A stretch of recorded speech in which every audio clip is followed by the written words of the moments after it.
1956 साली विद्यार्थी सहाय्यक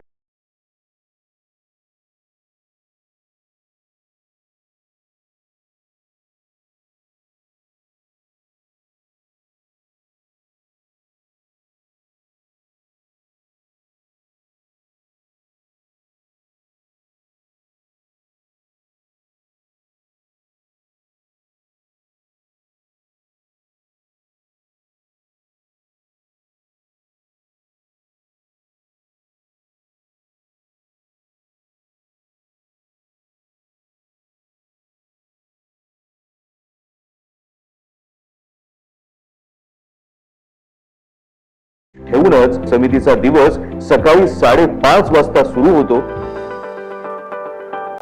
विद्यार्थ्यांच्या सर्वांगीण विकासासाठी समितीनं अगदी सुरुवातीपासूनच अभिनव उपक्रम हाती घेतलेत।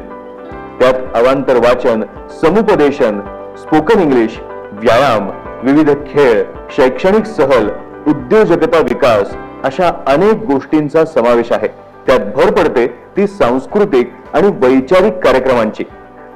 वेगवेगळ्या क्षेत्रातील मान्यवर व्यक्ती विद्यार्थ्यांना मार्गदर्शन करण्यासाठी इथे येतात। मनोरंजन, ज्ञान आणि शिस्त यातूनच विद्यार्थ्यांचं एक परिपूर्ण व्यक्तिमत्व आकाराला येतं। म्हणूनच तर समितीला युवा परिवर्तनाचं केंद्र असंही म्हटलं जातं। कमवा आणि शिका हा समितीच्या कार्याचा गाभा। गरीब आणि ग्रामीण कुटुंबातील विद्यार्थ्यांना आपलं करिअर स्वतःच्या हिमतीवर घडवावं यासाठी प्रेरणा देणारा हा उपक्रम। आपलं वसतिगृह आपण नीट नेटके ठेवायचे, त्यातूनच खऱ्या अर्थानं श्रमप्रतिष्ठा हा संस्कार कायमस्वरूपी रुजवला जातो। चांगल्या आरोग्यासाठी सर्व विद्यार्थ्यांची वैयक्तिक तपासणी ही वर्षातून 2दा अनुभवी डॉक्टरांकडून केली जाते।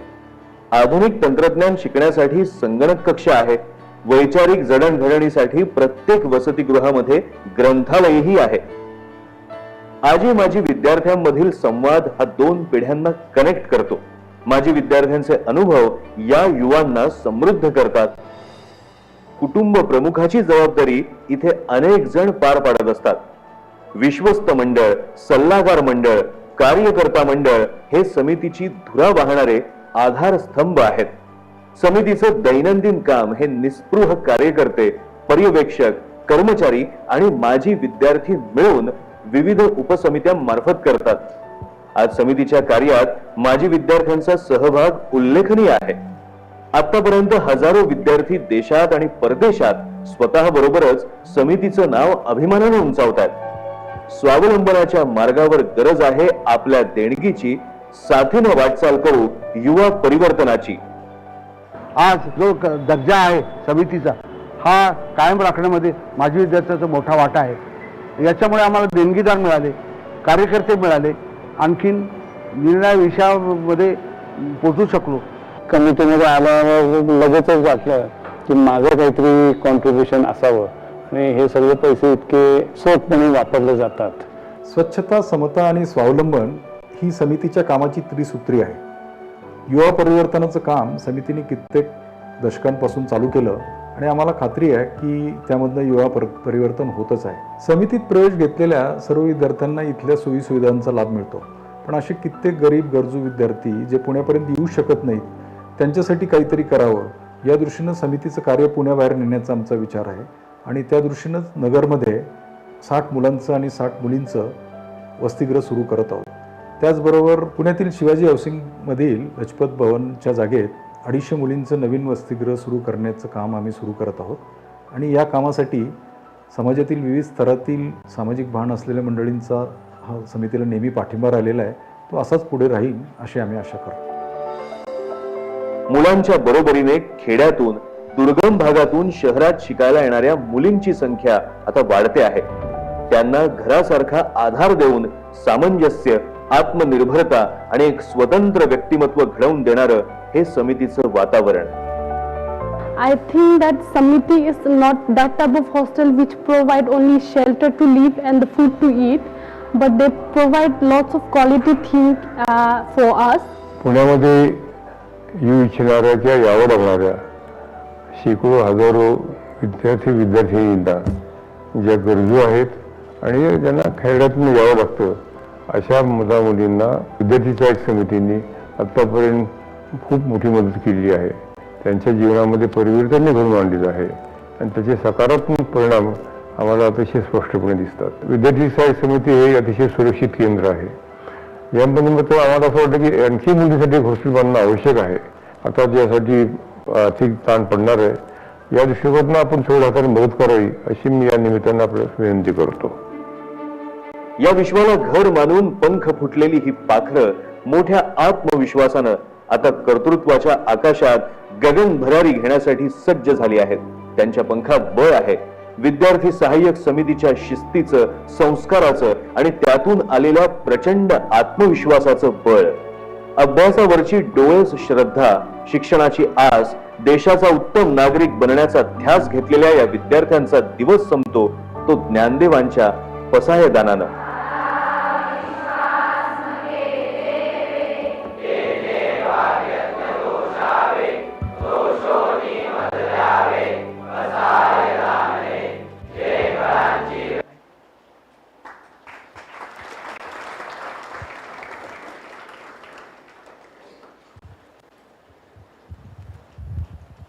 यानंतर मी आजच्या ज्या सेशनसाठी आलेले प्रमुख पाहुणे तसेच या सेशनचे प्रमुख मार्गदर्शक माननीय श्री राममोहन ओक सर यांचा परिचय करून देतो. It is my absolute honour to introduce a distinguished personality who has dedicated his life to service, leadership and excellence, honourable Rammohan Oka sir.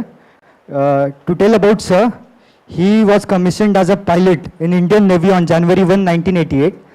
He has flown 4 different aircrafts: Kiran, Avro, Islander and Dornier 228, accumulating over 4,000 hours of accident-free flying.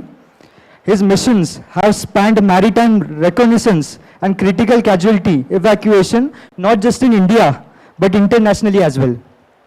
Beyond flying, his leadership skills took him to various crucial roles, which were: he served as a directing staff of aviation at the Maritime Warfare Center, training and mentoring future leaders. As a licensed officer for the government of India, he led a group of 55 civilians on the revered Kailash Mansarovar Yatra to China. Also, he played a key role as executive officer at INS Dega, managing over 1,500 personnel and 4 air squadrons with precision and dedication. His adventurous spirit extends beyond aviation. He is trained in hang gliding, skiing and basic mountaineering. Perhaps one of his most impactful roles was a deputy president at the Service Selection Board, SSB, where he conducted over 1,500 interviews for officers' entries, shaping the future of Indian Armed Forces. Today, we are incredibly fortunate to have him here, sharing his vast experience and guiding those who aspire to serve the nation. His insights will undoubtedly be invaluable for us. So, with a loud round of applause, please welcome Rammoham Ok sir. मी आपल्या समितीचे पर्यवेक्षक माननीय पठारे सरांना विनंती करतो की आपण आजच्या कार्यक्रमाचे प्रमुख मार्गदर्शक राममोहन ओक सर यांचं पुष्पगुच्छ देऊन स्वागत करावं.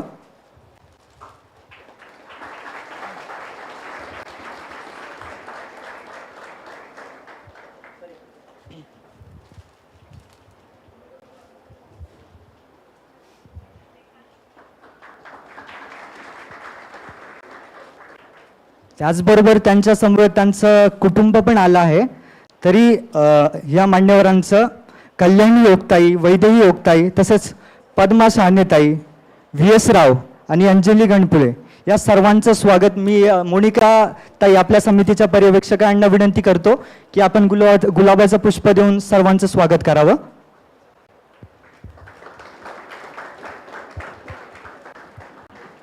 सर्व मान्यवरांना विनंती आहे की त्यांनी व्यासपीठावर यावं.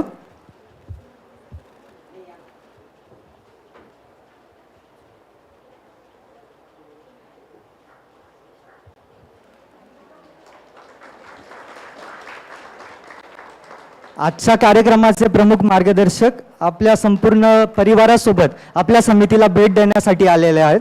त्यासाठी जोरदार टाळ्यांच्या गजरात पुन्हा एकदा स्वागत करावं.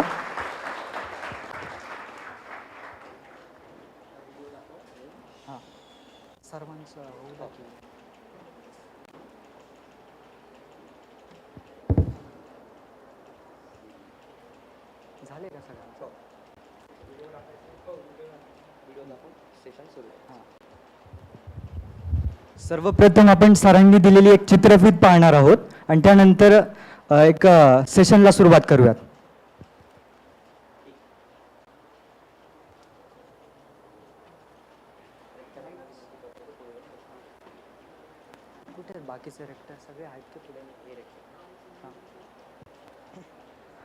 मी रेक्टरांना विनंती करतो की आपण खाली येऊन स्थानापन्न व्हावे.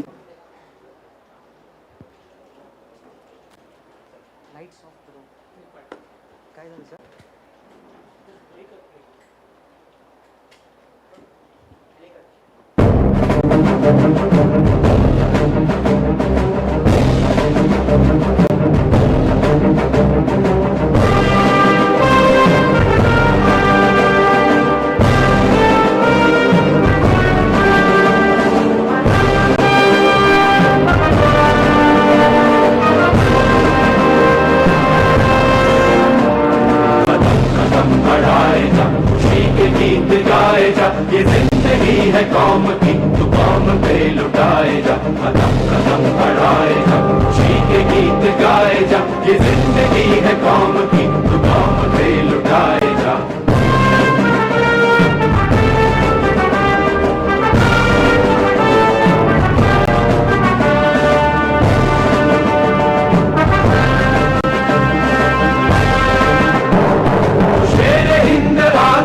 मरने से फिर भी तू न डर, उड़ा के दुश्मनों का सर, जो वतन बढ़ाए जा. तू शेर हिंद आगे बढ़, मरने से फिर भी तू न डर, उड़ा के दुश्मनों का सर, जो वतन बढ़ाए जा. कदम कदम बढ़ाए जा, खुशी की गीत गाए जा. ये जिंदगी है कौम की, तू कौम पे लुटाए जा.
ये जिंदगी है कौम की, तू कौम पे लुटाए जा. कदम कदम बढ़ाए जा, खुशी के गीत गाए जा. ये जिंदगी है कौम की, तू कौम पे लुटाए जा.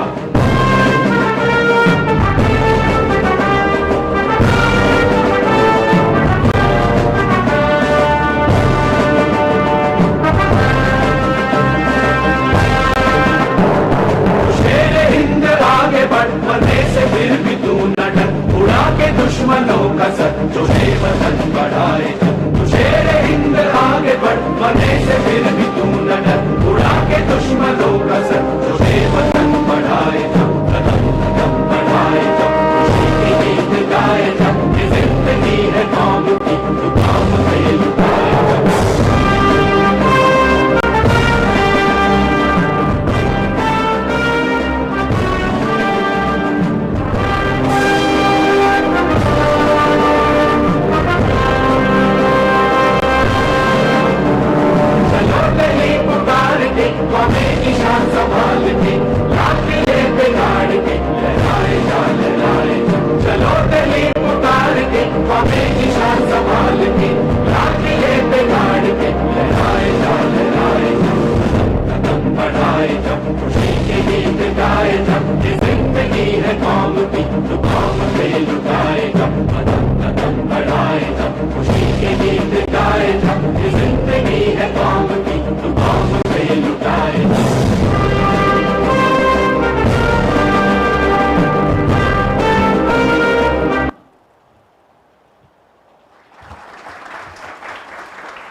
भारत माता की भारत माता की जय भारत माता की जय. Yes. Now everybody around us knows that there is something going on here. Yes or no? Yes. So you like the film? Yes. All of you? Yes. What is the difference between what you must have seen earlier also and this particular film? Anybody?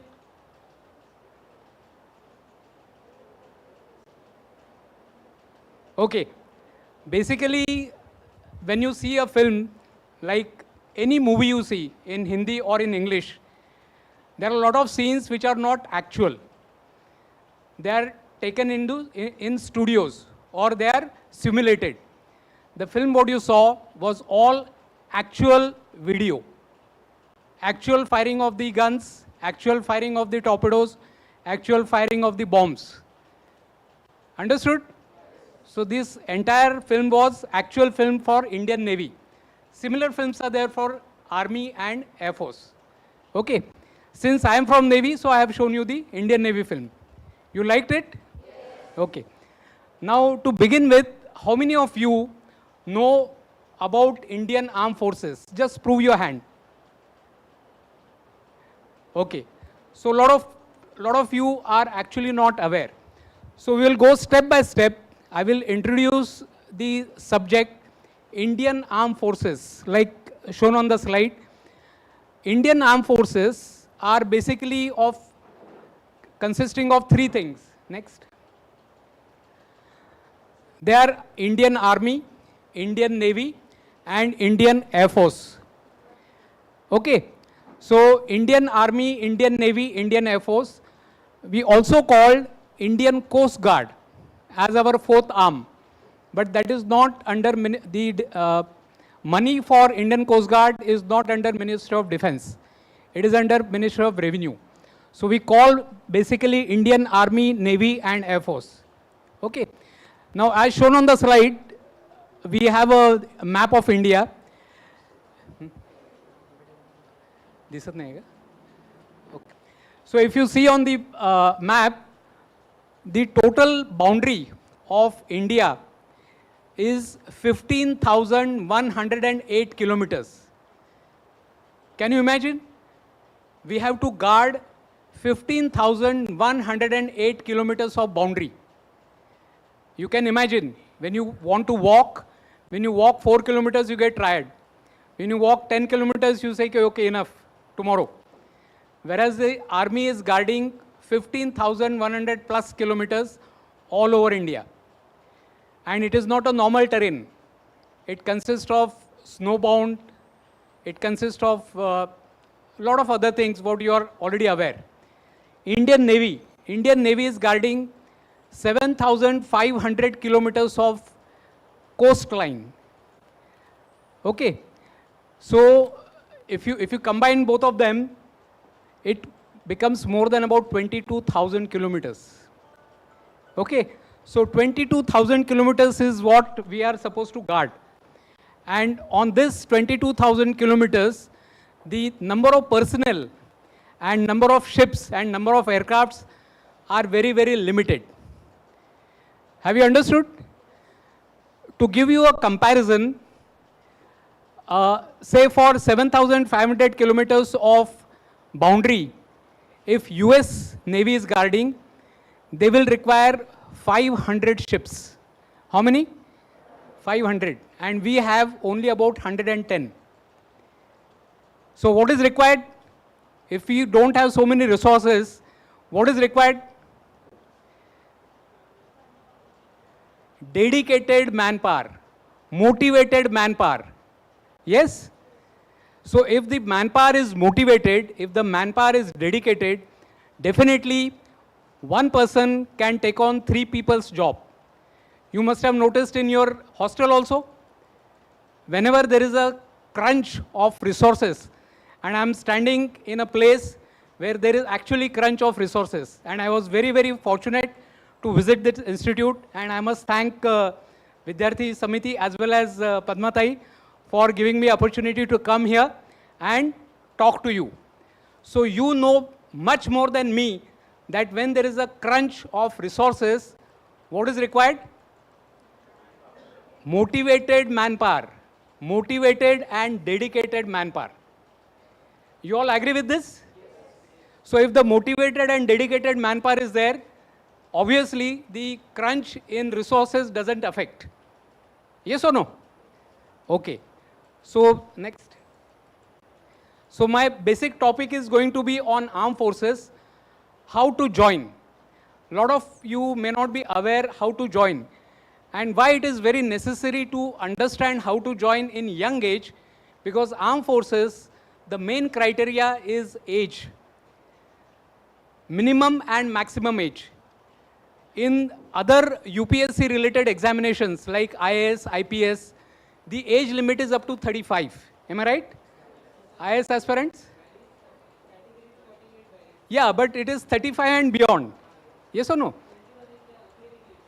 That is minimum age. For army, maximum age is 21.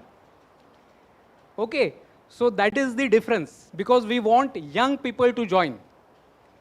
Have you understood? That is why it is very important to understand the process of how to join Indian Army, Navy or Air Force. The procedure remains same for all three services. Understood? So first we'll understand the structure.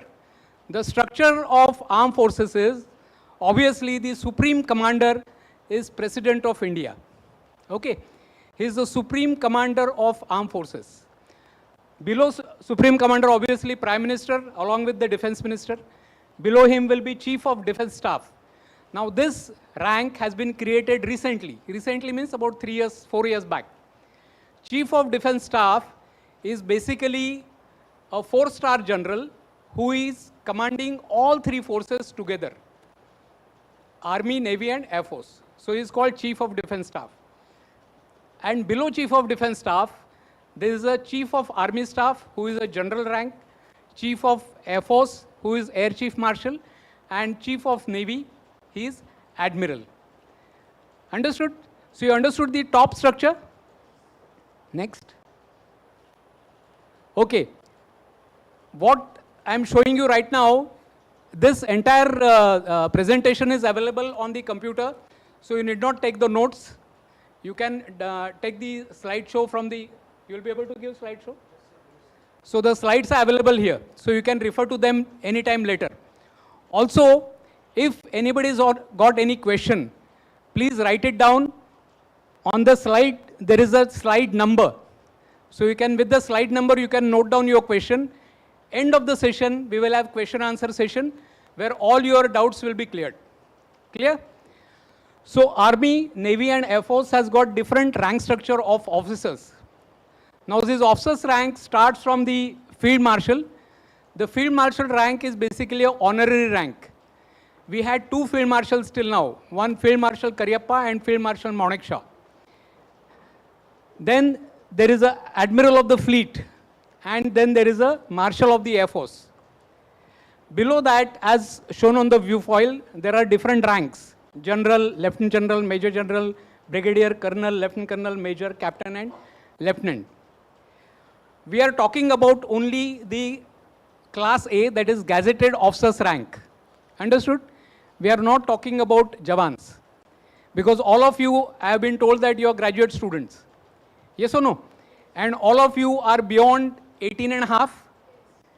So the entry level for Jawans is 18 and a half.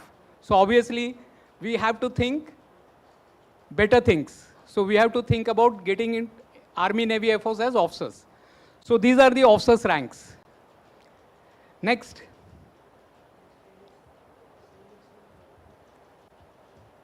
Okay. Army has got total 7 commands. Like any structure will have a structure under which the entire organization works. The Army headquarters is in Delhi. Similarly, Navy and Air Force headquarters are in Delhi. And under this headquarters, there are 7 commands of Army. Western Command, Chanti Mandir, Eastern Command, Kolkata, Northern Command, Udhampur, Southern Command, Pune, Central Command, Lucknow, Southwestern Command, Jaipur, and Army Training Command at Shimla, Atrak. So these are the commands under which different units will come. Okay, so there are 7 commands in Army. Next. Navy has got 3 commands: Western Naval Command, Eastern Naval Command, and Southern Naval Command.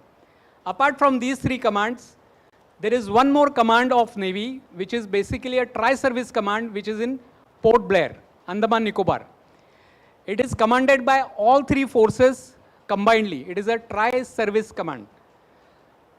Next. Next is Air Force. Air Force is also the command structure. Again, the Air Force headquarters is in Delhi. Under that, Central Air Command, Prayagraj, Eastern Air Command, Shillong, Southwest Air Command, Jodhpur, Southern Air Command, Trivandrum, Western Air Command, Delhi, Training Command, Bangalore, and Maintenance Command at Nagpur. So this is a command structure. Understood? Next. Okay. Now we will dwell upon the question, why you want to join Navy or Army or Air Force? Why would you like to join? Anybody? Interactive, you should speak. Why you want to join? If somebody wants to join, why he will join? There are different criterias. Yes or no? One will join only for money. Yes? There is nothing wrong. Even in our Hindu Sanskruti, we always have Lakshmi as a god. What is Lakshmi? Is money. So we worship Lakshmi. So there is nothing wrong in that. Clear? But apart from that, there are different things which you get into when you go in Army, Navy and Air Force. We'll see one by one. Next. Okay, pride. The first is pride. Every officer in Army, Navy and Air Force is called a commissioned officer. What is the difference between commissioned officer and a gazetted officer? The gazetted officer gets an appointment letter from head of his particular ministry. Like if you are in Home Ministry, if you are a IPS officer, you will get an appointment letter from the Ministry of Home Affairs. And the undersecretary or the secretary will sign your appointment letter. Whereas if you are officer in Army, Navy or Air Force, your appointment letter is signed by President of India. You think it is a good moment or good thing that you are appointed by the Supreme Commander. The President of India signs on your commissioning letter. Understood? Next. Okay, next is, a lot of people think that when you go to Army, Navy, Air Force, there is a lot of instability. Yes or no? You keep getting transferred. Every 2 years there is a transfer. Every 3 years you have to go peace posting, field posting. There is a lot of transfers. But there is an inbuilt stability in armed forces. I will explain how. Next. Next. Next. One more. Okay. All of you are students right now, so you are not aware. But those who are working, they can tell that maximum, any private company you go, maximum leave what you will get is 30 days in a year. How much? 30 days in a year. If you join armed forces, you will get 60 days of annual leave. Okay, that means out of 12 months, 2 months you will be on leave. Next, you will get leave travel concession. What is leave travel concession? That means wherever you are posted, say you are posted to Shillong and your village is in Kolhapur, you will get airfare from Shillong to the nearest airport. And from the nearest airport to your, wherever your village is, you will get your bus ticket. Understood? Wherever you are posted, even if you are posted abroad, once in a year you will get an airfare, not only for you, it is for your family. It is for you, your wife, your kids, your dependent parents. All of them will get airfare from wherever your posting is, from there to your village and back. Next is, next. Apart from 60 days of annual leave, you get 20 days of casual leave. What do you mean by casual leave?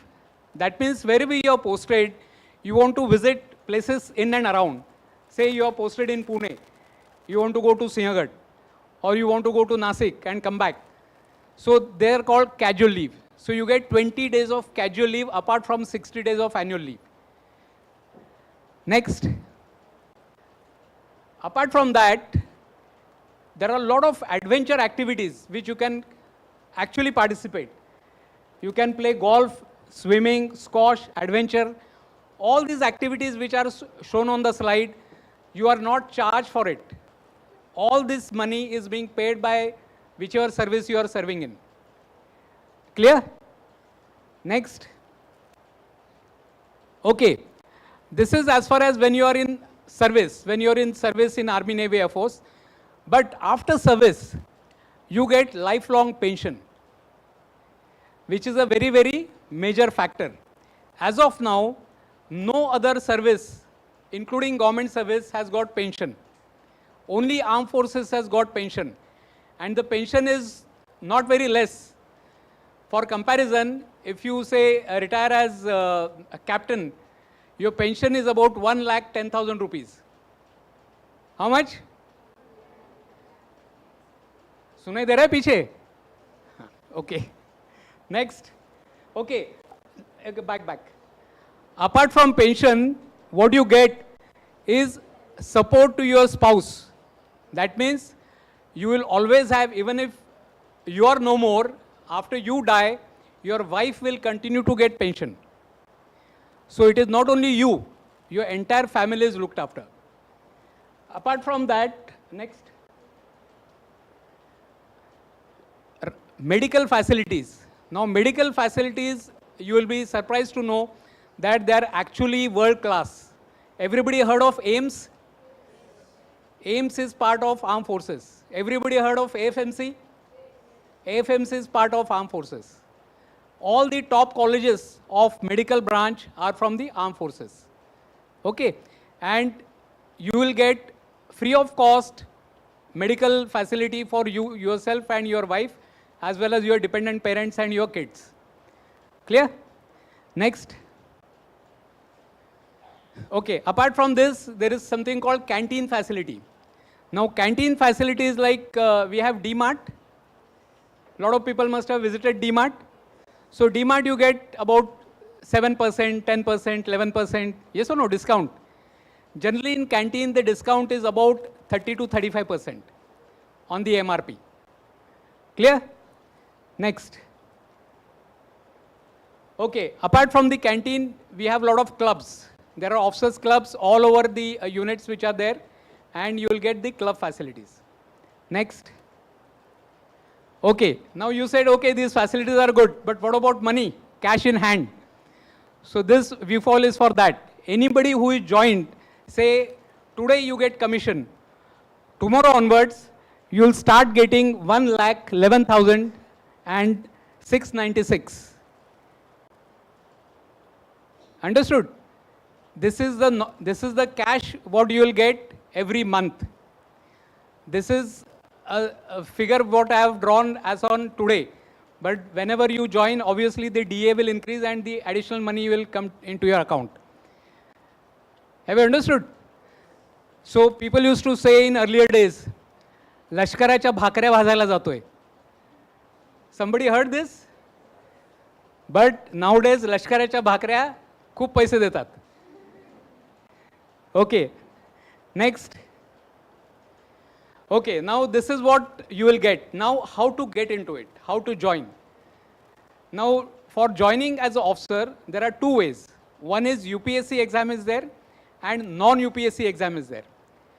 So UPSC everybody is aware of? Okay, very good. So UPSC conducts two exams. One is called NDA, National Defense Academy, and second is called CDS, Combined Defense Services Exam. Now, 3 years back, Supreme Court has paved way for all girls to join NDA as well as CDS. So all girls can appear for NDA as well as for CDS. Understood? Now, since you all are beyond the age of NDA, I will not cover NDA much. I will cover CDS more. Anybody is there less than 12th here? 11th, 12th? Few are there? Okay, I will have that slide also. Okay, no problem. So first exam is NDA and second is CDS. So those are UPSC. Then there is something called non-UPSC. That means those who have not appeared in written exam, how to join. Okay. So we'll go step by step. Next. So this is the NDA, National Defense Academy. It is supposed to be after 12th, and CDS is after graduation. So any graduation, BA, BSc, BCom, BE, BTech, whatever, any graduation, you are eligible for Combined Defense Service exam. Clear? Next. And what is non-UPSC? Short service. Short service commission is a form of service where the officer is serving for 10 years, extendable to 14 years. That means 10 to 14 years is the term. The only disadvantage in short service commission is that the officer will not get pension. But apart from pension, all other facilities are available to the officer. Clear? Next. Okay, both next. Both PC as well as permanent commission as well as short service commission, it is all merit based. There is no reservation in armed forces. So you have to be in merit to get into the armed force. Clear? Next. Okay, we'll consider NDA. Few people are there from NDA. So National Defense Academy is at Pune. Khadakwasla, everybody is aware. So it is UPSC examination is conducted twice in a year, 2 times in a year. And the NDA has got 3 years training program, and it is a combined training. Army, Navy, Air Force, all 3 services, combined training is given in NDA for 3 years. On completion of 3 years, the cadets will proceed to their respective force, like Air Force, then you will go to Hyderabad. Army will go to Dehradun, and Navy will go to Edimala. There, their specialized training is given for 1 year, and on completion of 4 years, you will be commissioned as an officer in that particular service. So clear? 3 years in NDA and followed by 1 year in respective academies. Next. Okay, for taking NDA exam, it is conducted twice. Like I have given the latest date of notification is 28 May 2025. All those who are eligible, they can look out for this notification on UPSC website. It will be on 28th of May 2025. Last date of application will be on 17th June 25. And the date of examination is 14th 9 2025. 1 day. Number of papers are 2. General ability test is for 600 marks, 2.5 hours paper. And second paper is mathematics, 2 hours for 300 marks. Clear? So there are 2 exams. One is GAT and second in mathematics. One is 600 marks question paper. Second is 300 marks question paper. So total 900 marks, and you have to do this entire thing in 1 day. And those who clear this NDA, they will go for SSB. After you finish your written exam, you go for Service Selection Board. That will come later. Next. Okay. Apart from 10+2 NDA, there is a non-UPSC entry for 10+2 students, like those who have cleared 10+2 with good marks. The criteria is minimum 80% in PCM, Physics, Chemistry and Maths, 80%, and you should have appeared in IIT mains exam. IIT mains exam, the criteria is, right now it is about, cutoff is 3 lakhs criteria, but that keeps varying batch to batch. So if you have done these 2 things, 10+2 PCM, you have got 80% plus marks, and if you have appeared in IIT mains and your rank is less than 3 lakhs, you can directly go for SSB. You need not clear NDA written exam. Understood? So those who go for this non-UPSC entry, they also are trained for 4 years. They get BTech degree on government expense. And thereafter, you are joining the respective force, either Army, Navy or Air Force. Understood? Okay, next. Okay, now we'll come to CDS, Combined Defense Services Exam. Like earlier I told you, Combined Defense Service Exam is also for graduate entry. All the people who are graduating or about to appear in exam, they can give the written exam before you complete your degree. In the last year, you can appear in this exam. After the exam, you will go for service selection board. Service selection board, once you clear, then you will be trained for 1.5 years. So your training period is reduced. If you go after 12th, you get 4 years of training. If you are going after graduation, you will get 1.5 years of training, and then you join as a officer. Clear up to here? Okay, next.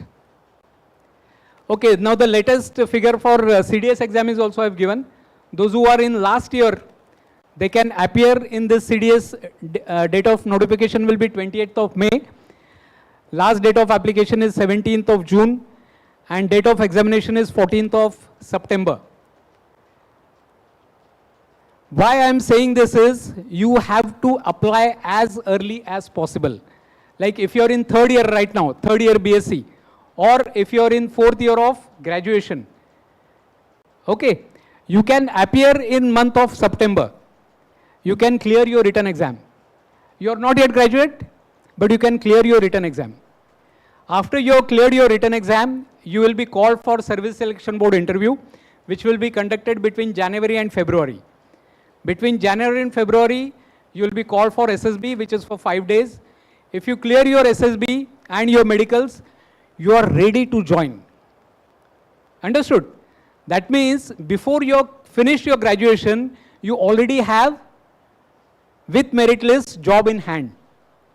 And as soon as you finish your graduation exam in month of June, 1st July, you will join the academy. Generally, July 1st week, Monday, or 2nd week, Monday, you join the academy. So it is a very, very smooth transition. That means there is no gap. You finish your graduation and you are already in academy. That is the fastest way to get into armed forces. That is why I have given these exam dates also. In CDS, there are number of papers are 3, English, GK and Maths. And there are 2 hours paper, 100 marks each.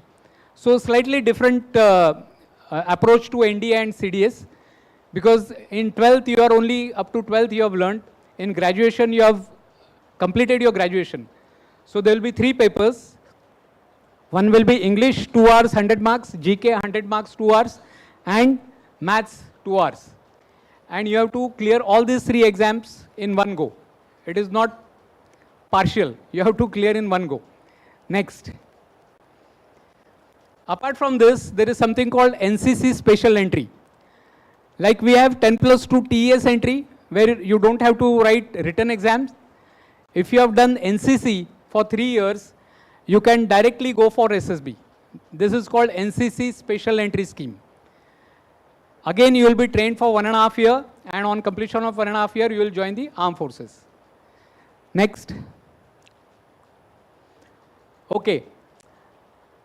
This is another UPSC, non-UPSC entry, where it is called TGC, Technical Graduate Scheme. Now in this, if you are B or BTech and between age of 21 to 27, then you can go directly for service selection board interview. And for that, I have given the indianarmy.net.in or joinindianarmy.nic.in. These are the websites on which these notifications keep coming every 6 monthly. All these entries are every 6 monthly. Join Indian Navy is also there. I will come to that later. So these notifications keep coming out in UPSC website and Indian Navy website, Indian Air Force website, and Indian Army website. If somebody on a street says that I have got a form, please fill up, I will get you into Army, Navy, Air Force, he is fooling you. There is no postal application now for any Army, Navy or Air Force entry. It is only and only through website. Is it clear? Next. Okay, like Army, Navy has also got short service commission entry. Again for those who are 60% and above, graduate entry. And again this is a short service commission. And for that the notification is given in Indian Navy.net.in. This also entry is for every 6 months. The only difference is this is a short service commission. That means you will be serving for 10 to 14 years maximum. Next.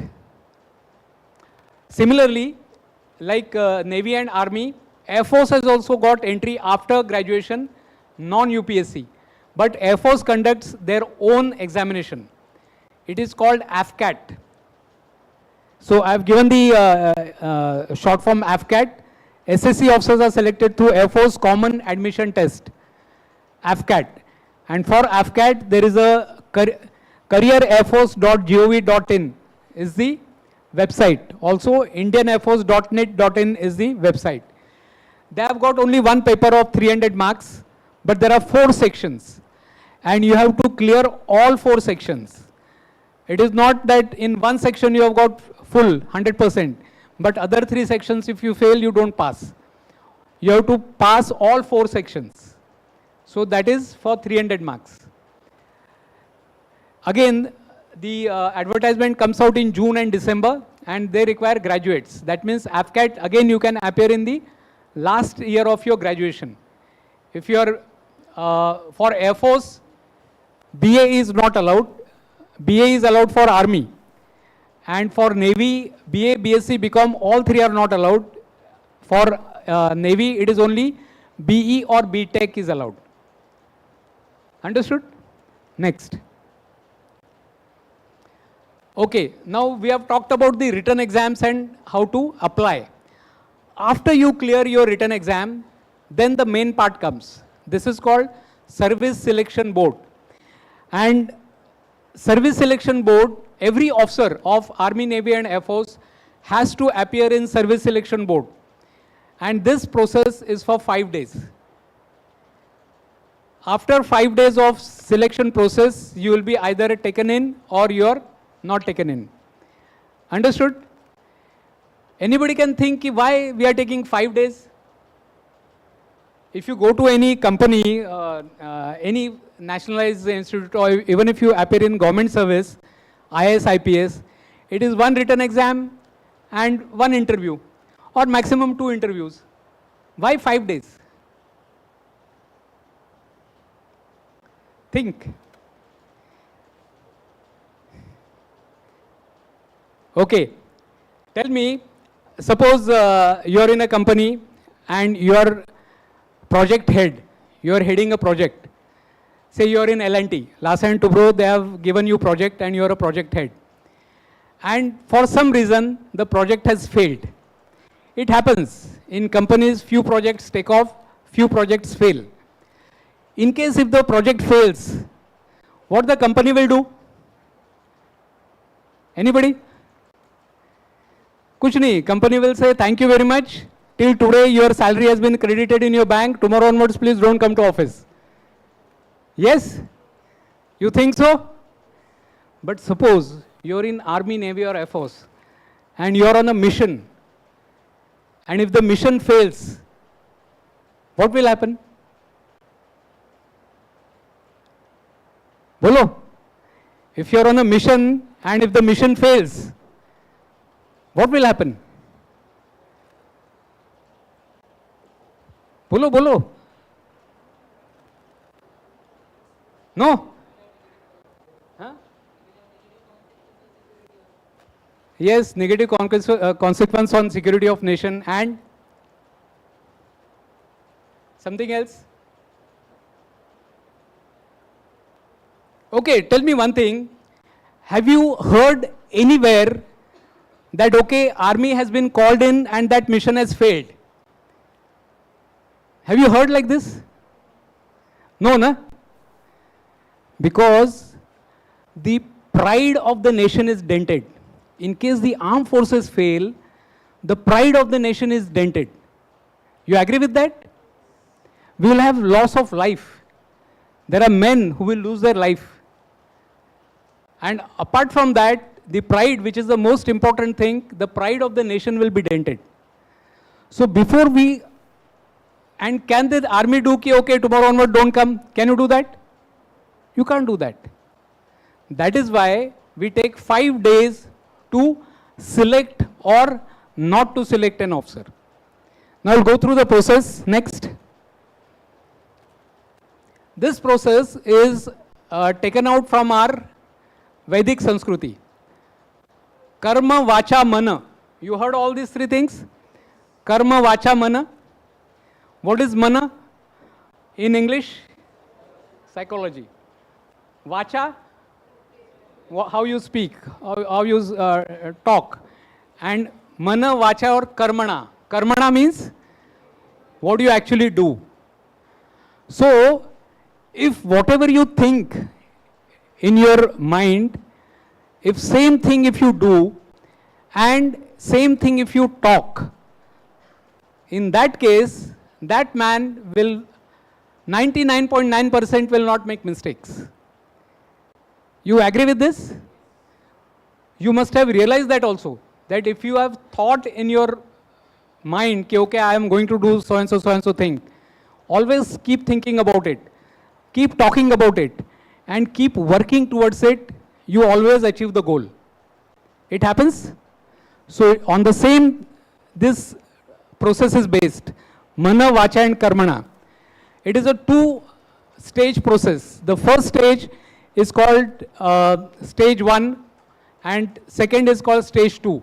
We'll go through that again. Next. Now, in this, both the stages, what we are looking for? We are looking for certain qualities.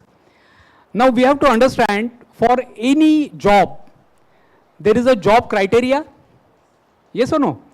Like if you are a, say, civil engineer, and the TCS is looking for a chap who can do good coding. You are a civil engineer topper from COP. Will TCS hire you? They will not hire you. You don't know coding. Yes or no? Similarly, if there is a L&T who is looking for some people to construct a building, and you are a topper in your computer graduation, will they hire you? Job specification. So what is the job specification for getting into armed forces? So I have just listed out these qualities. They are called officer-like qualities. The first is factor 1, effective intelligence. Now, a lot of you must have appeared in IQ test. You have appeared? Intelligence questions. Now, there is a difference between basic IQ and effective intelligence. IQ is something which you keep learning. Yes or no? You learn from your books, you learn from your guides, and then you go into the exam and write it down. This is intelligence. If you are an intelligent person, you will remember it and you will write it down. What we are looking for is whatever you have learned, can you use it practically? That is effective intelligence. Understood? You know 2 plus 2 is 4, but if you go to market and if you are buying something, can you actually use that? You will be seeing a lot of people who are still using calculators to calculate if you buy 4 vegetables. Understood? So that is the difference between intelligence and effective intelligence. Next is reasoning ability. Whatever action you are doing, can you reason it out? Why I am doing that action? That is reasoning ability. Third is organizing ability. I have seen in this particular campus, there are a lot of people who are organizing a lot of things, which is a very, very good sign. So you are already getting that organizing capability inbuilt into you. Clear? Next is power of expression. Power of expression is that you may be Pandit, but if you are not able to talk, then can the person down below will understand what you are saying? So you should have good oratory skills. You should be able to express yourself. That is called power of expression. Next is social adaptability. Social adaptability is very, very important because when you join armed forces, you will be having a person who is ultra rich or who will be one person coming from a very small village. You should be able to adapt with the changing situations. You might be posted one day in Siachen Glacier, next day you will be in Rann of Kutch. So minus 40 degrees to plus 45 degrees. You should be able to get adopted, not only socially, but physically also. Next is cooperation. I don't want to dwell upon cooperation. Everybody has to cooperate. And next is sense of responsibility. Next. Next quality we are looking for is initiative, self-confidence, speed of decision, ability to influence the group, and liveliness. These are called qualities of leadership, because we are looking for leaders. And when we are looking for leaders, these are the basic qualities of leaders: initiative, speed of decisions, self-confidence, ability to influence the group, and liveliness. And last is determination, courage, and stamina. So these are the qualities or job specifications what we are looking for. Clear? Next. Then we'll go to day 1. On day 1, we have something called PPDT, Picture Perception and Description Test. Next. Okay. There is a written exam. It is called OIR test, or Officer Intelligence Rating. Now this OIR test is basically on your intelligence. You must have appeared in intelligence test. Next. It has got verbal reasoning.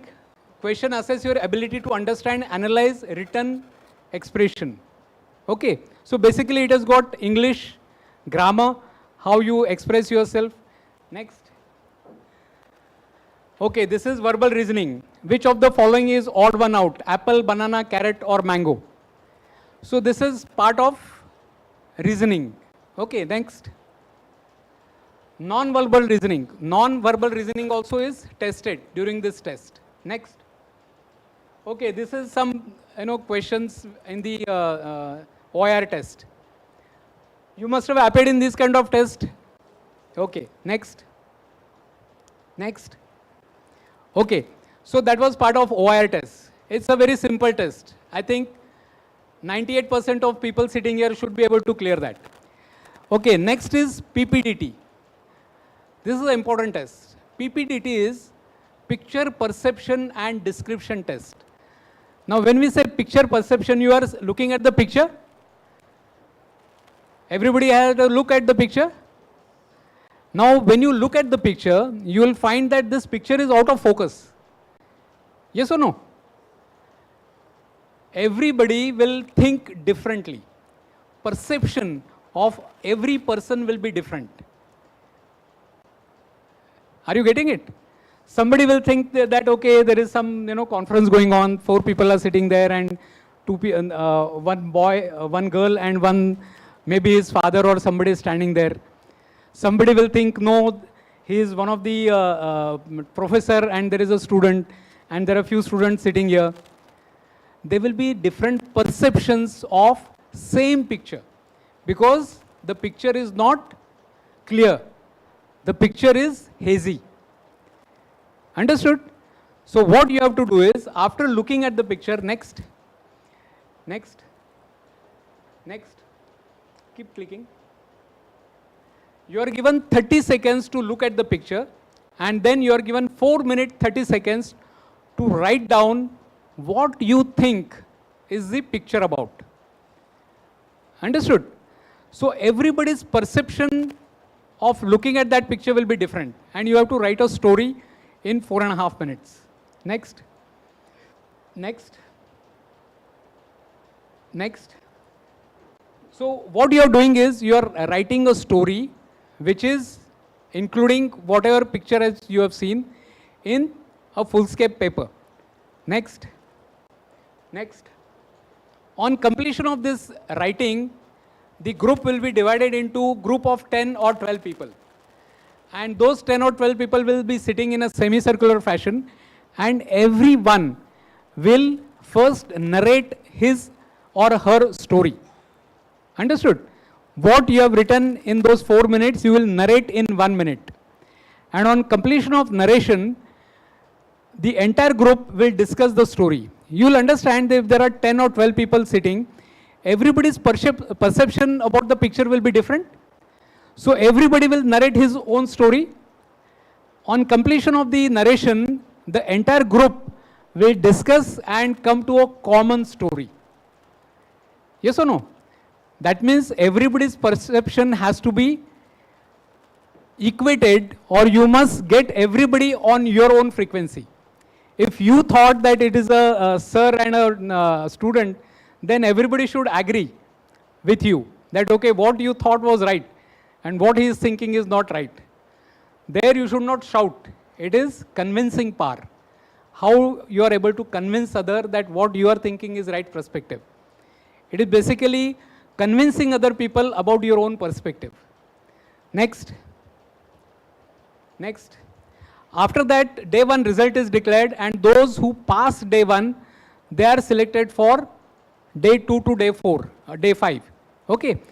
So those who don't clear the first part, they go home. Now in day 2, first is a psychology test. Like we discussed, Mana Vacha Karmana. So Mana, psychology test.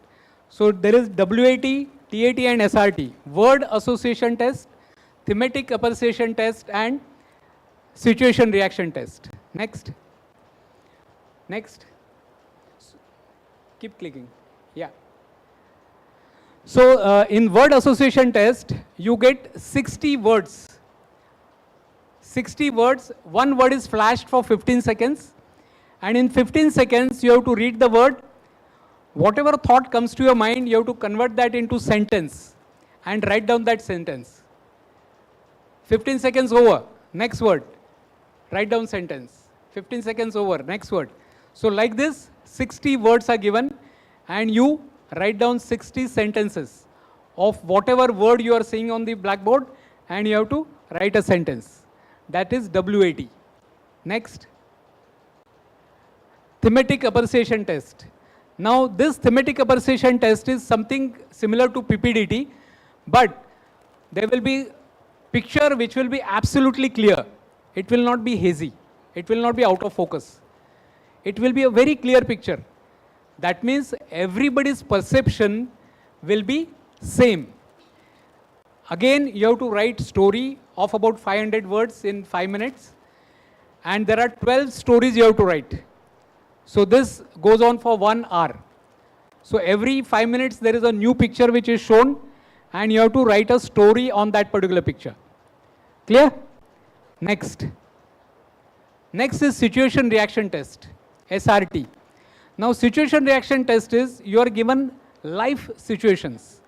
Like if you are say walking on a road and suddenly you find one auto has dashed with a motorcycle.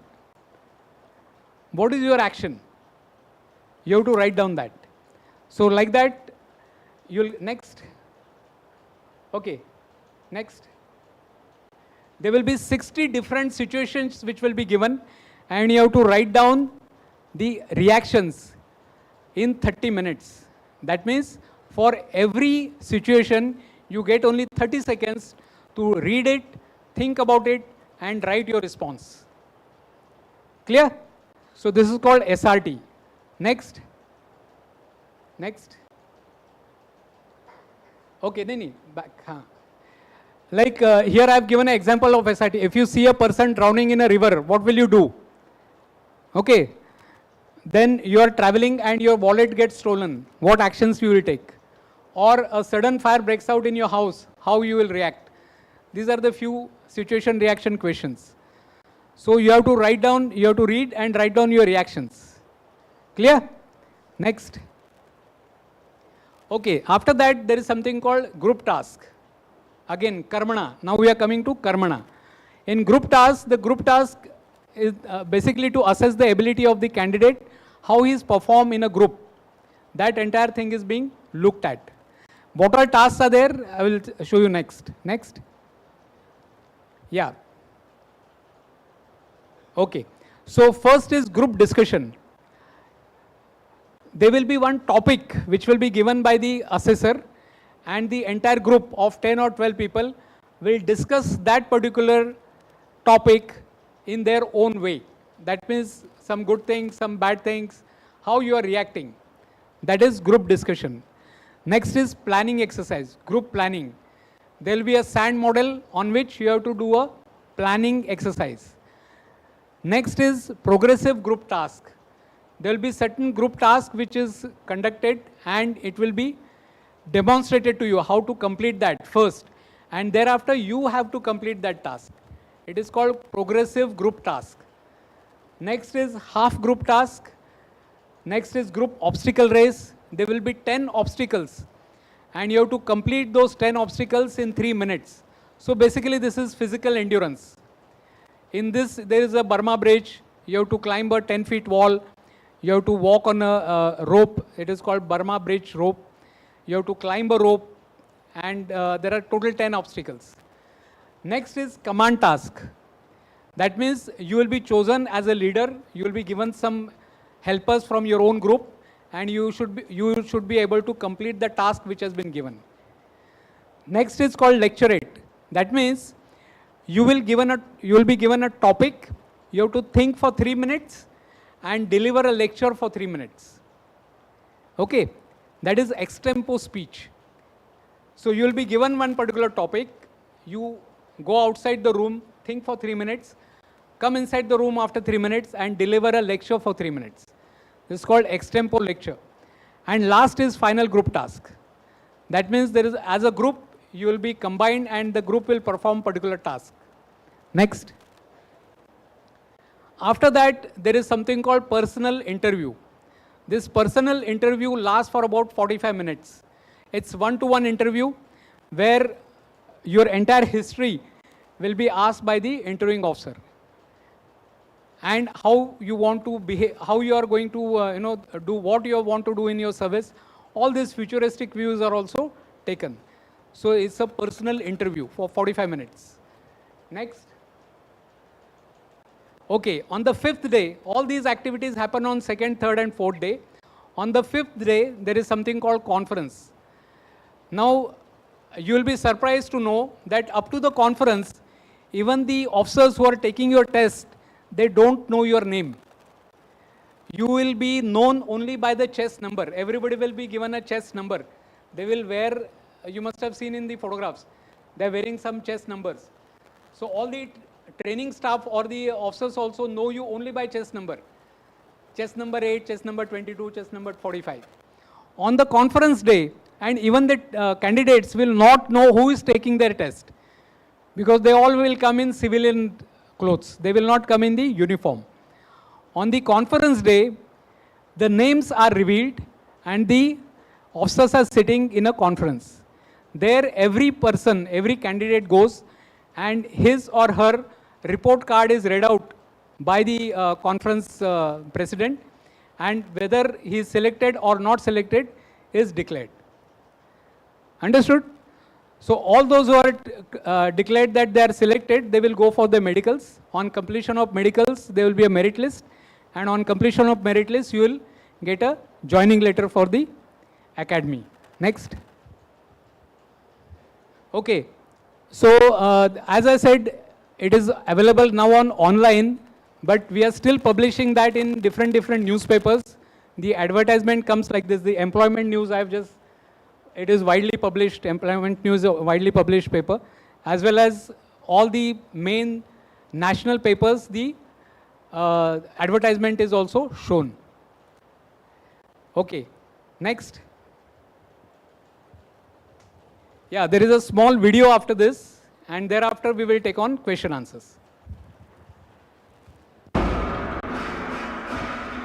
There is a time when boys become men, when girls become women, when investments are made that last a lifetime,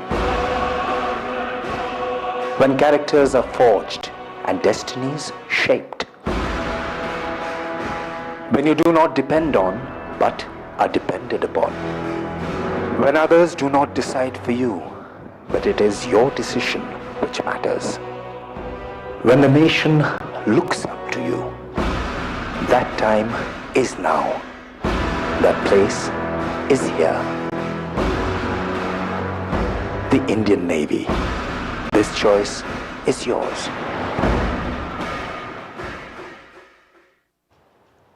okay, हे आत्तापर्यंतचं जे session होतं ते basically पूर्ण मी इंग्लिशमध्ये ह्याच्यासाठी घेतलं, कारण आपण किती म्हटलं की मराठी माझी मातृभाषा आहे आणि त्याचा गर्व असायला पाहिजे, ते बरोबर आहे. पण जर तुम्हाला नॅशनल लेवलवरती जायचं असेल तर इंग्लिशशिवाय पर्याय नाही. मराठी करून तुम्ही फक्त महाराष्ट्रातच राहणार. इंग्लिश ही बेस तुम्हाला असायलाच हवी. पण आता आपण प्रश्न उत्तर करताना आपण मराठीमध्ये आपण प्रश्न उत्तर करूया, ठीक आहे?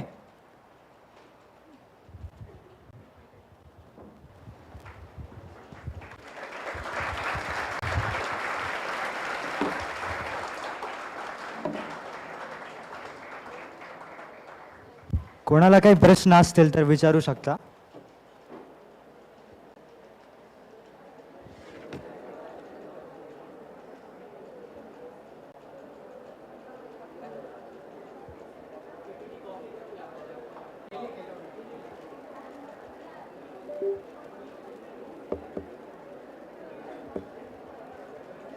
कोणाला जर खरं डिफेन्स सर्व्हिसेसमध्ये आपलं करिअर बनवायचं असेल तर निसंकोचपणे प्रश्न विचारा. तुमच्या सर्व प्रश्नांचं निवारण केलं जाईल.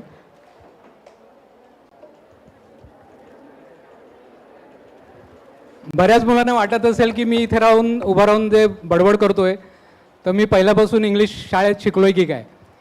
मी मराठी व्हर्नॅक्युलर मीडियममधून 10वी पास केली. 11वीमध्ये मी जेव्हा गेलो तेव्हा कॉलेजमध्ये गेलो. कॉलेजमध्ये गेल्यावरती पहिलंच लेक्चर इंग्लिश आणि पहिल्या लेक्चरमध्ये जे इंग्लिशचे मॅडम होत्या त्या मॅडमनी सांगितलं की आता प्रत्येक मुलाने आपली आपली इंट्रोडक्शन द्यायची इंग्लिशमध्ये. तर जे माझ्या वर्गात कॉन्व्हेंटमधनं आलेले होते किंवा शहरातनं आलेले होते त्यांनी तर पटापट सगळ्यांनी सांगितलं काय काय.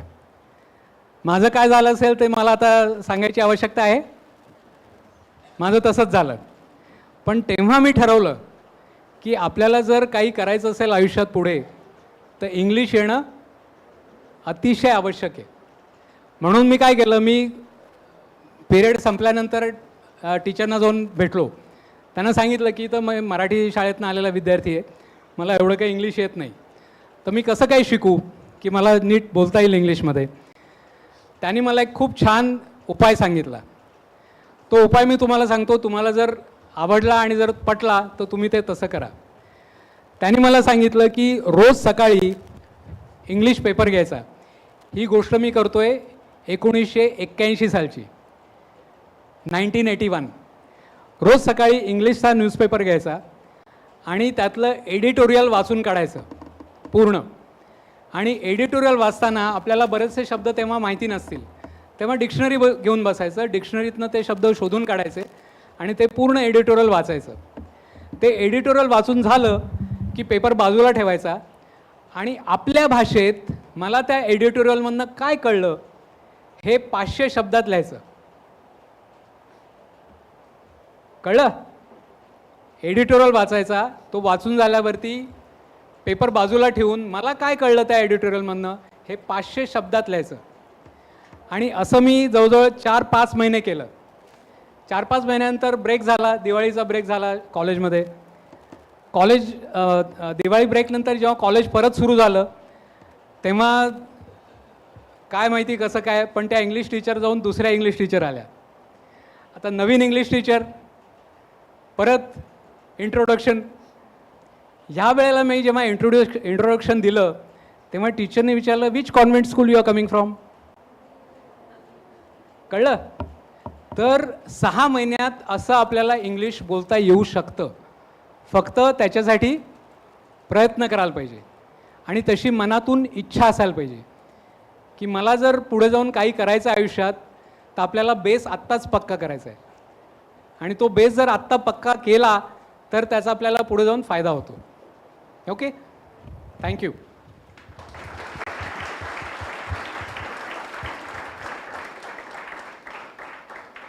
मुलांमधून कोणाला काही प्रश्न असतील तर विचारू शकता.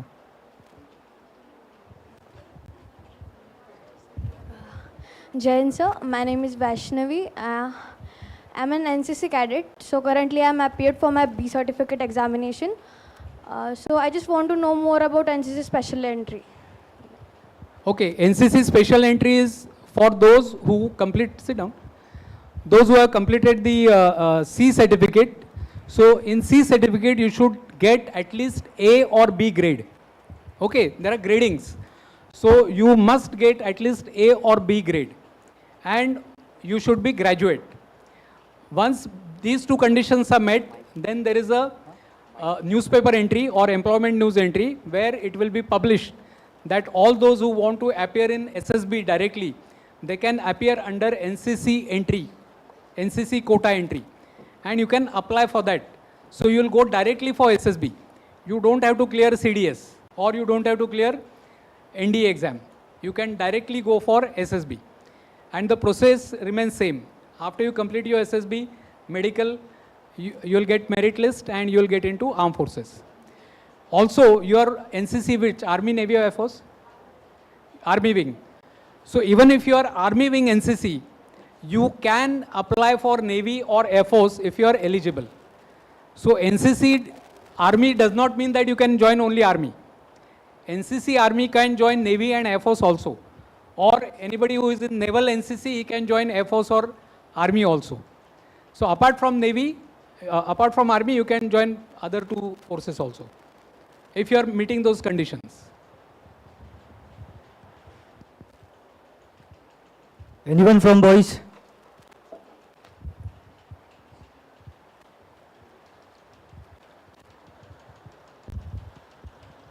सर माझा प्रश्न असा आहे की एखादा कॅन्डिडेट समजा नवीन त्याला CDS ची तयारी करायची आहे, त्याचा बेस काही नाही त्यामध्ये, म्हणजे शून्यापासून सुरुवात करायची, तर CDS आणि SSB इंटरव्ह्यू याचा पूर्ण अभ्यास करण्यासाठी साधारण किती कालावधी लागू शकतो?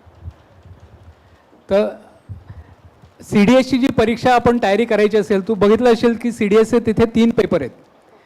तर बाजारात बरीचशी पुस्तकं आहेत CDS रिटर्न एक्झाम तयारी करायला, आणि ती लायब्ररीत पण असतील, इथे विद्यार्थी सहाय्यक संघाच्या लायब्ररीत पण असतील कदाचित CDS एंट्रीची लायब्ररीमध्ये पुस्तकं आहेत. तर त्याच्यावरून रिटर्नचा अभ्यास करू शकशील. ओके, रिटर्नचा अभ्यास केल्यानंतर जेव्हा SSB इंटरव्ह्यू असतो, सर्व्हिस सिलेक्शन बोर्ड इंटरव्ह्यू, आता आपण ह्याच्यामध्ये बघितलं की there are lot of things जे आपल्याला करायचे आहेत. पण ह्याच्यासाठी आत्तापासून काय सुरुवात करू शकतोस तू? तर आत्तापासून न्यूजपेपर वाचायला लाग. कारण काय की इंटरव्ह्यू असतो किंवा ग्रुप डिस्कशन असतं, ग्रुप प्लॅनिंग असतं, ग्रुप टास्क असतं, त्यावेळेला करंट अफेअर हा एक फार महत्त्वाचा सब्जेक्ट आहे. म्हणजे जगात काय चाललं आहे, जगात काय घडामोडी चालल्या आहेत, ह्याची माहिती असणं खूप आवश्यक आहे. आणि दुसरं म्हणजे ऑब्झर्वेशन, आपली ऑब्झर्वेशन पॉवर वाढवायची. ठीक आहे. आता इथे बरेच जण बसलेले आहेत, खूप जणांनी तुम्ही STतनं प्रवास केला आहे? हां, ऑलमोस्ट प्रत्येकाने. आता सांगा बरं की STमध्ये मॅक्सिमम सीट्स किती असतात? एक उत्तर येत आहे का बघा. ह्याला म्हणतात ऑब्झर्वेशन. कळलं? एक विद्यार्थी असेल तो म्हणेल की सर 50 सीट्स असतात आणि शिवशाही असेल तर 45 असतात. म्हणजे तुम्ही काय ऑब्झर्व करताय. तुम्ही नॉर्मल जेव्हा जाता तेव्हा ऑब्झर्वेशन पाहिजे. आपण आता वरती चढून आलो पहिल्या मजल्यावरती, ह्याला किती पायऱ्या होत्या? मुलींना माहिती असेल कारण त्या रोज येत आहेत. तर ह्याला म्हणतात ऑब्झर्वेशन. असं जर ऑब्झर्वेशन आपण आत्तापासून सुरुवात केली तर ह्याचा आपल्याला पुढे खूप जास्ती चांगला परिणाम होतो. Okay, anything else?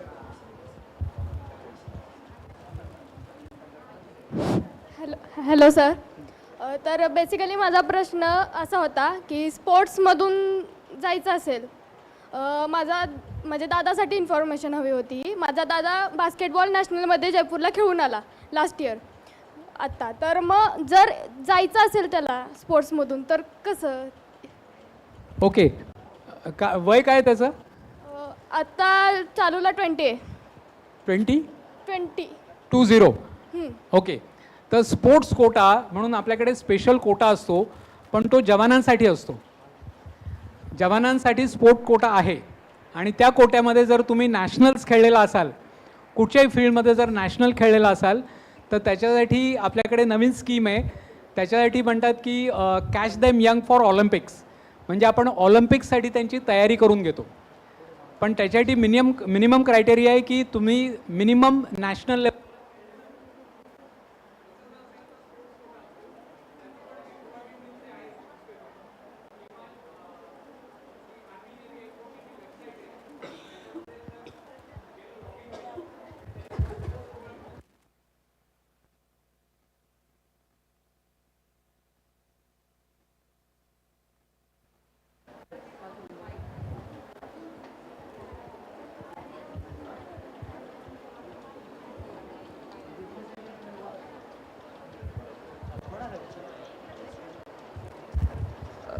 Okay, sir. As a philosophy student, I have existential question. So, is there possibility like that all, in humankind, all nations, have a smart contract about, not being aggressive towards other nations, and, living life peacefully, rather, expanding their territory and attacking on, other nations.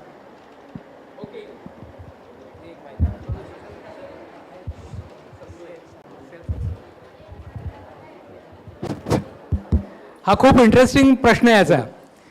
हा म्हणतोय की आपण युद्धच कशाला करायचं. Am I right.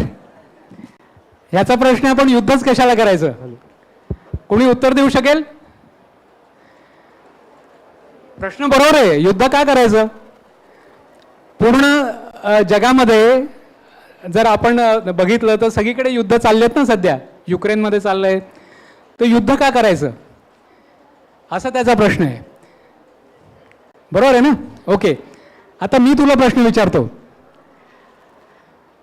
तू आपले सगळे जे देव आहेत त्या सगळ्या देवांना बघितलंस. शंकर भगवान त्यांच्या हातात त्रिशूळ आहे. राम त्याच्या हातात धनुष्यबाण आहे. कृष्ण, अर्जुन, हनुमान प्रत्येकाच्या हातात शस्त्र आहे ना. का शस्त्र आहे. बॅटलफील्डसाठी. म्हणजे अर्थ काय झाला.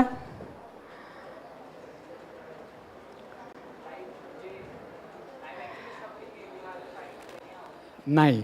कसं असतं की आपण जे समाजामध्ये जगतो त्या समाजामध्ये कुठचीही गोष्ट, आता तुम्ही तर विद्यार्थी सहाय्यक संघात राहताय, कुठचीही गोष्ट जेव्हा फुकट मिळते ना तेव्हा त्याची किंमत राहत नाही. आपल्याला जर स्वातंत्र्य फुकट मिळालं असतं तर आपल्याला त्याची किंमत राहिली नसती. आपल्या स्वातंत्र्यासाठी हजारो, शेकडो नाही म्हणत मी, हजारो लोकांनी बलिदान दिलंय.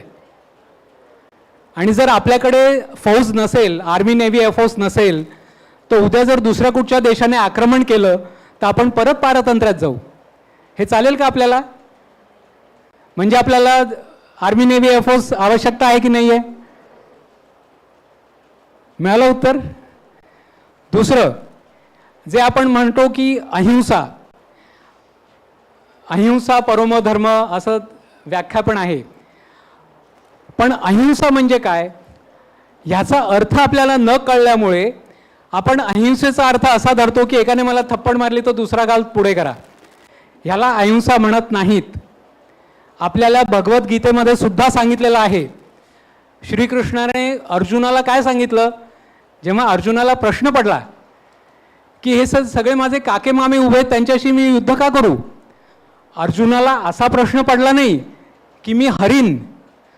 त्याचा प्रश्न असा होता की हे सगळे माझे काके मामे आहेत, त्यांना मी मारलं तर मला काय मिळेल. म्हणजे मी जिंकणार हे तर तो गृहीतच धरलेलं होतं. पण हा प्रश्न होता की ह्या काका मामांना मी का मारू. तेव्हा गीतेमध्ये श्रीकृष्णाने सांगितलेलं आहे की जर समाज व्यवस्थित चालवायचा असेल तर समाजाने काही एक गोष्टींचं पालन केलं पाहिजे.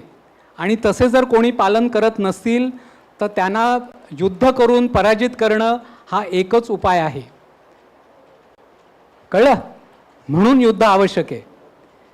तुम्हाला भारताची जी संस्कृती आहे, तुम्हाला असं कधी माहिती आहे का की भारताने आक्रमण करून दुसरा देश गिळंकृत केलाय. कधी ऐकलंय असं. ही आपली परंपरा आहे. इवन श्रीरामाने जेव्हा जेव्हा युद्ध केलं, रावणाला हरवलं. श्रीरामाने रावणाचं लंका घेतली का. कोणाला दिली. रावणाच्या भावालाच त्याने परत दिली ती. म्हणजे आपल्या संस्कृतीत कुठेही आपण जाऊन कब्जा करू असं नाहीये. पण कोणी माझ्या भूमीवरती येऊन जर कब्जा करायला बघेल तर युद्ध करायचं आहे. मग त्यासाठी हवे की नको. हवी ना. ओके.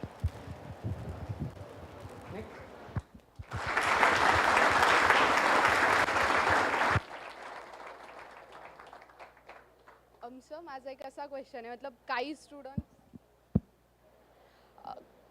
काही स्टुडंट्स पूर्ण आर्मी या पॉईंट ऑफ व्ह्यूनच स्वतःची प्रिपरेशन करतात सो म्हणजे एक जे आपण ड्रीम प्लॅनिंग वगैरे म्हणतो तर फक्त आर्मी हे एकच एम असतं. जस्ट इन केस मतलब ते रिटर्न क्लिअर करून पण जर SSBला गेलेत आणि तिथे फेल झाले तर त्यांच्यासाठी काही ऑपॉर्च्युनिटीज असतात की they just have to find their own ways? म्हणजे प्रश्न असा आहे की समजा मी रिटर्न क्लिअर केली आणि मी SSBमध्ये फेल झालो तर तुम्हाला रिटर्न परत द्यायला लागते. म्हणजे त्या पाठीमागच्या रिटर्न क्लिअर केलेल्या याच्यावर तुम्हाला परत SSBला जाता येत नाही. तुम्हाला रिटर्न परत क्लिअर करायला लागते आणि मग परत SSBसाठी चान्स घ्यायला लागतो. Was that question? No.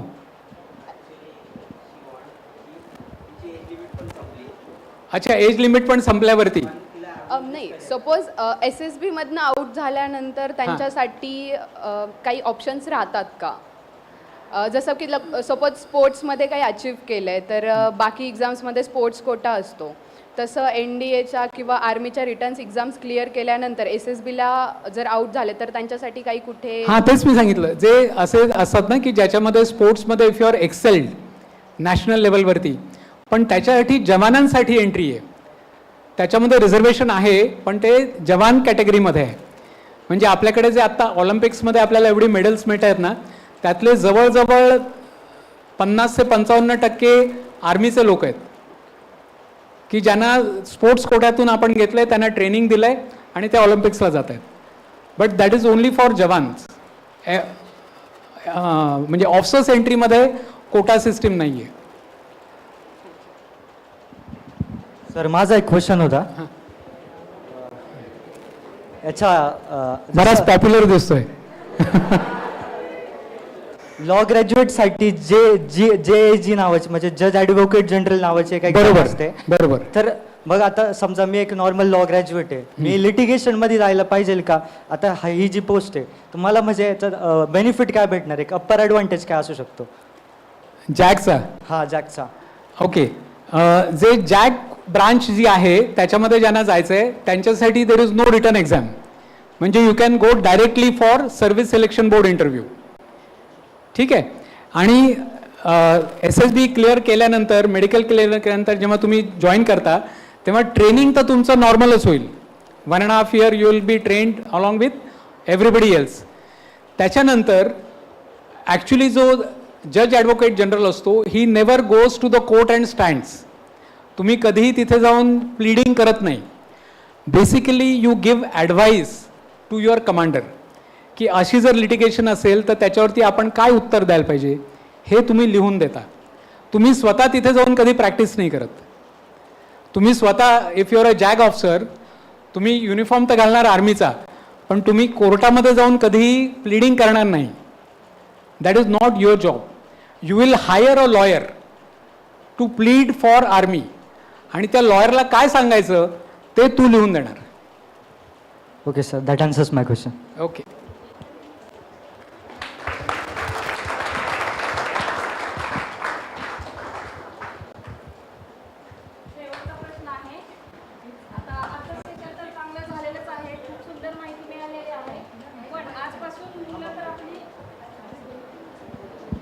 Hello.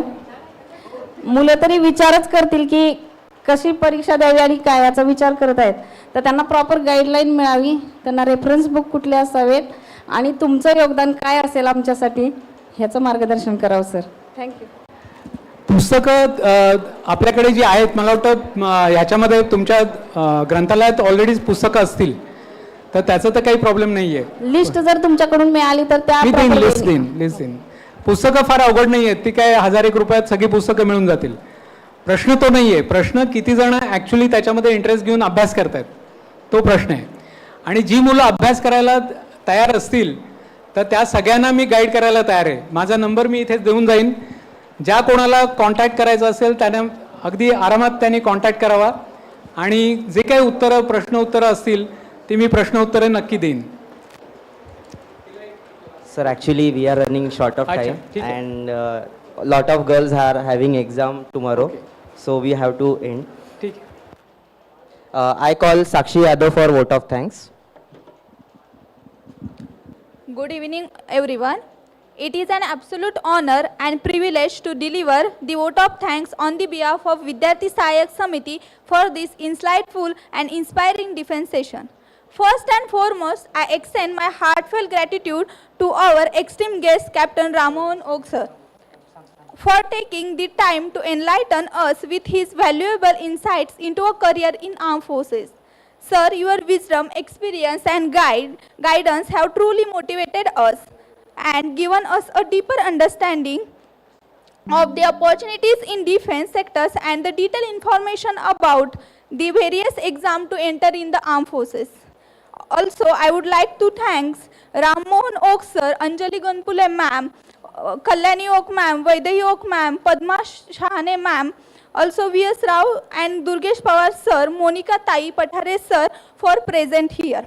I would also like to express my sincere appreciation to our students Rohit Gode and Shubham Adhawale for taking efforts for live streaming on YouTube. Once again, thank you all of you for being part of this wonderful event and wishing you a wonderful evening. Thank you so much.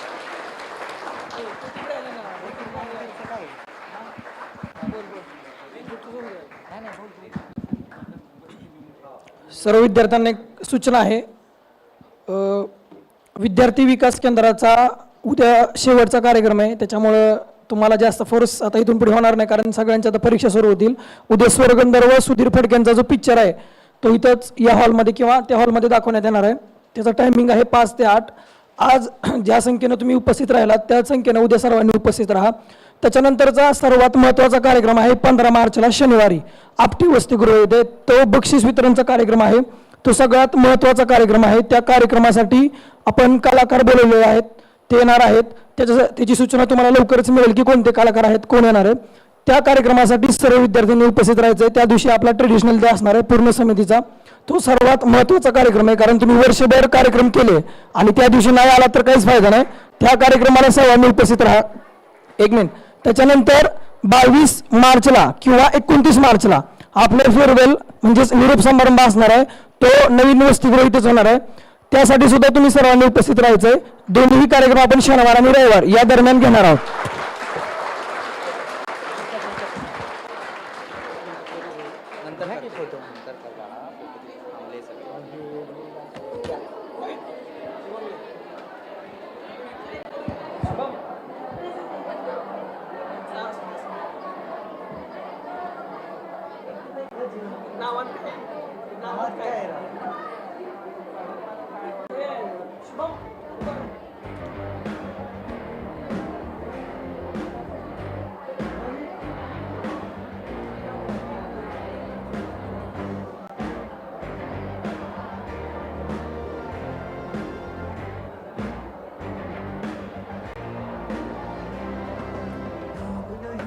जश्न है भारत, रग रग में है जीत की आदत, ऐसा हुनर दुश्मन भी सलामी दे।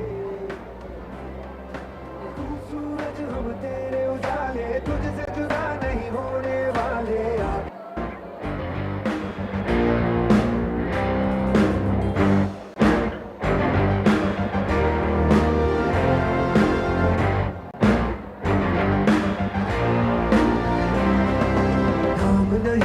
जश्न है भारत, रग रग में है जीत की आदत, ऐसा हुनर दुश्मन भी सलामी दे।